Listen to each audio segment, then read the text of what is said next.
All right, let's dive into another deep dive. Today, we're taking a look at peace literacy, Interesting, yeah. how education can, actually help build global peace. Right. You sent over a ton of research on this, I did it. academic papers, Yeah. briefing documents, research articles. A Uh, whole 9 yards. yeah, the whole shebang. Yep. Looks like we're focusing on the Hizmet movement, which Yes. runs, get this, over 750 schools That's right. in 170 countries. Yeah, it's really pretty incredible. The Hizmet movement is a great way to examine this concept of peace literacy. They've really pushed the boundaries of what education can do, especially in areas, where there's a lot of conflict. It's pretty amazing. Yeah. It's hard to wrap your head around the fact that almost 1 billion people in the world can't read or write. It's a huge number. And it, really impacts things on a global scale. One of the articles you sent over said, if you teach a boy, you teach an individual. But if you teach a girl, you teach a community. Literacy, especially for women, it empowers people to break free from poverty and instability, which, of course, we know leads to conflict.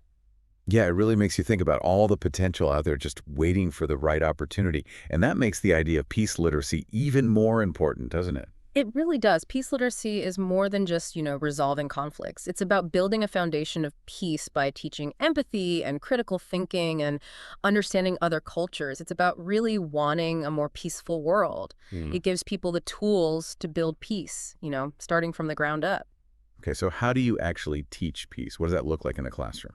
Well, that's where the Hizmet movement comes in. They've taken these ideas and actually put them into practice. It all goes back to the teachings of Fethullah Gülen and Sid Nursi. Yeah. They both believed that ignorance, poverty, and disunity were the biggest roadblocks to peace.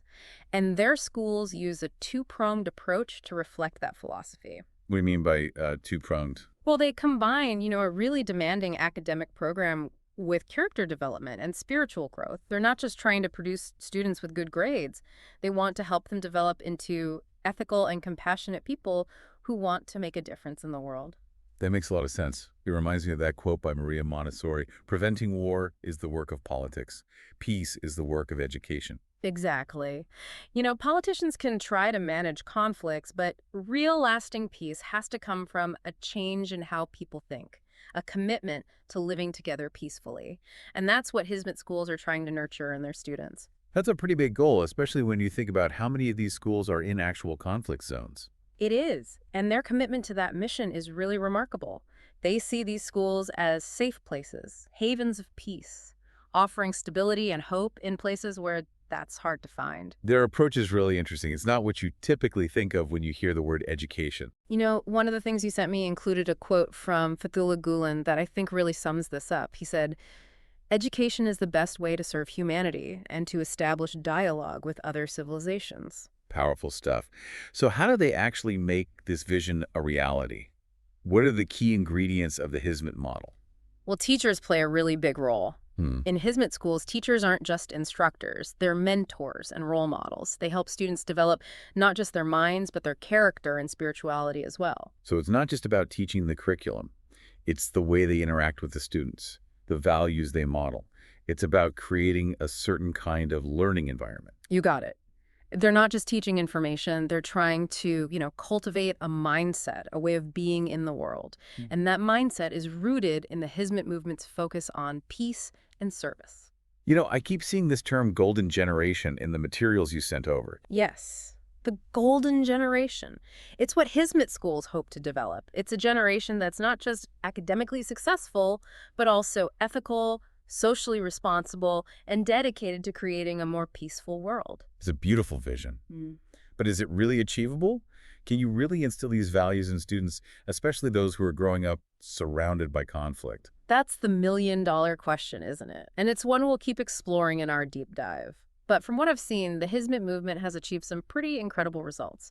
Their schools have a reputation for producing graduates who are not only successful in their careers, but also truly dedicated to peace and social justice.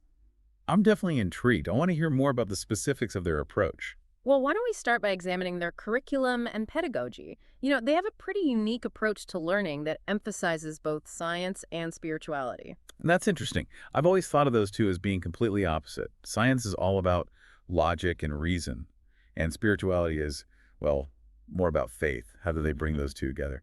Well, they don't see them as contradictory at all. They believe that they actually complement each other. Science gives us the tools to understand the world around us, and spirituality provides the ethical framework for using those tools wisely and compassionately. That reminds me of something Bertrand Russell said. There is only one road to progress in education, as in other human affairs, and that is science wielded by love. Without science, love is powerless. Without love, science is destructive. He hit the nail on the head with that one. It really captures the Hizmet approach. They want their students to have both knowledge and compassion so they can use their skills and understanding to make a positive difference in the world. So it's not just about getting good grades. It's about developing character, a way of being in the world. Exactly. And they use different methods to achieve that. Service learning, dialogue, and a big emphasis on ethical leadership. I'm really starting to see how all of these pieces fit together. It's a holistic approach to education. It's not just about learning facts. It's about developing the whole person, intellectually and spiritually. Exactly. And that's what makes the Hizmet model so fascinating. They're not just trying to educate students, they're trying to develop peace builders. That's a really powerful thought. But, does it actually work? Can you actually measure the impact of this type of education? Are these students actually more peaceful and compassionate than those who go to regular schools? Those are all great questions, and we'll definitely be looking into that as we continue our deep dive. But first, I think it's important to stop and think about what we've already learned. I agree. We've talked about peace literacy, learned about the history and philosophy of the Hizmet movement, and started to understand the main parts of their approach to education. And that's just scratching the surface. There's so much more to discover. But I think we've given our listeners plenty to think about for now. Definitely. Yeah. We'll pick this up in part 2. Until then, keep those brains working. And we'll see you back here soon for another deep dive. So we're back. Last time we were talking about how Hizmet schools are trying to cultivate a golden generation. Students who are not just, academically successful, Yeah. but also ethically grounded and dedicated to peace building. Yeah, it's a pretty ambitious goal. It is.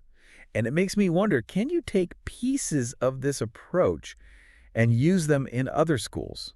Even schools that aren't focused on peace building. That's a great question. I mean, we've been talking about how Hizmet schools blend academics, character development, and spirituality. Right. Can you just, copy and paste that anywhere? Probably not. Yeah. But I do think there are elements that you could adapt for other situations. Yeah. Take character development, for example. Yeah. Hizmet schools really emphasize ethical values and social responsibility. Okay. Any school could do that. Yeah, that makes sense. So instead of just caring about test scores, Right. you're trying to create a learning environment that encourages empathy, respect, and, being a good citizen. Exactly. But how do you actually do that? That sounds great, but what would that look like in a classroom? Well, one way is service learning. Giving students real-world experience. Let them work on projects that help their community. Yeah. That way, they're not just learning concepts. Right. They're seeing how their actions can make a difference. It makes learning more meaningful. Right. Like, it gives them a purpose. Exactly. And it breaks down the barriers between the school and the community. Students aren't just sitting in class, they're out there trying to make things better. Yeah. We talked earlier about how Hizmet schools include spirituality in their approach. Right. That could be tricky, though. Oh, absolutely. Especially in public schools where you have to keep religion and education separate. Right. How do they handle that? Carefully, of course. Yeah. It's important to respect everyone's beliefs and backgrounds, Mm-hmm. but it's not about pushing any one religion. Right. It's more about encouraging those universal values, interconnectedness, compassion, and purpose. Yeah, those things go beyond any one religion. Exactly. And you can explore them in a way that respects everyone's differences. So how would you incorporate this into a more secular setting? Like a typical public school classroom? Well, mindfulness and meditation are getting really popular in education. These practices can help students develop self-awareness, Yeah. manage their emotions, and feel more peaceful. And there's research showing that this stuff can actually improve academic performance. I've heard about that. It seems like mindfulness could really help create a calmer, more focused learning environment. It's not just about feeling good, though. Right. Mindfulness can also help students develop empathy and compassion for other people. Okay, let's switch gears a bit and talk about teachers. Okay. We mentioned this earlier, but I'd like to hear more about how Hizmet schools train their teachers. Well, they consider teachers to be very important. They're not just there to give information. Wow. They're mentors, guides, role models. Mhm. They believe teaching is like a sacred duty. They're Hmm. dedicated to helping students grow in every way, not just academically. Right. That's pretty different from how teachers are viewed in a lot of schools. It is, and it requires a different way of thinking about the profession. Yeah. We need to give teachers the support and freedom they need to create a learning environment where students feel safe, respected, and inspired. It's not just about changing the lesson plans or adding a program here or there. No. It's about creating a whole school culture that values character and peace. Absolutely. Everyone needs to be on board: administrators, teachers, students, and parents. Speaking of parents, Yes. I know Hizmet schools really value parental involvement, They do. They recognize that parents are a child's first and most important teachers. right? They believe that schools and parents should work together to make sure those values are reinforced at home and at school. That makes sense. But, getting parents involved can be tough. Oh, yeah. Especially these days. Yeah. But Hizmet schools have found creative ways to do it. Okay. Regular communication, newsletters, online platforms, workshops or events where parents can learn about the school's philosophy. Okay. Some schools even invite parents into the classroom to participate in activities. I like that. Yeah, it shows the students that their education is important to their families. It brings everything together, school and home. Right. So we've talked about a few key elements of the Hizmet model that could be used in other schools. Right. Emphasizing character development, doing service learning, incorporating spirituality, empowering teachers, and getting parents involved. That's a great list. It is. But we have to remember that what works in one place might not work somewhere else. Absolutely. And there's no one right answer when it comes to education and peace building. No, there isn't. But I think these elements give us a starting point, I agree. a way to think about how we can create learning environments that are about more than just academics, Yes. environments that help students develop good values and a sense of responsibility That's the goal. and a commitment to peace. This has been a really eye-opening look at how education and peace are connected. It has. The Hizmet movement really has a lot to teach us about how to create a better world. They do. Their model shows what can happen when you think outside the box and see the real potential of education. I've definitely learned a lot, and I bet our listeners have too. I hope so. You know what? Maybe we should take a break here Okay. and come back for our last segment. That's good. We can talk about some practical steps for actually putting these ideas into practice. I like it. We'll be back soon for the final part of our deep dive. So we've been talking about this idea of using education to actually build a more peaceful world, Right. especially looking at the Hizmet Yeah. movement. Yeah. And it's inspiring, Hmm. but it all feels a bit theoretical. Okay. How do we actually put these ideas into action? Well, the first step is awareness. We need to change how we think about education. It's not just about personal success, it's about creating positive change in society. Like we were talking about before, illiteracy really fuels conflict. It's about empowering people and communities to build a better future, a more peaceful future. Exactly. And this awareness needs to go beyond just educators. Policymakers, parents, community leaders, everyone needs to understand how powerful education can be as a force for peace.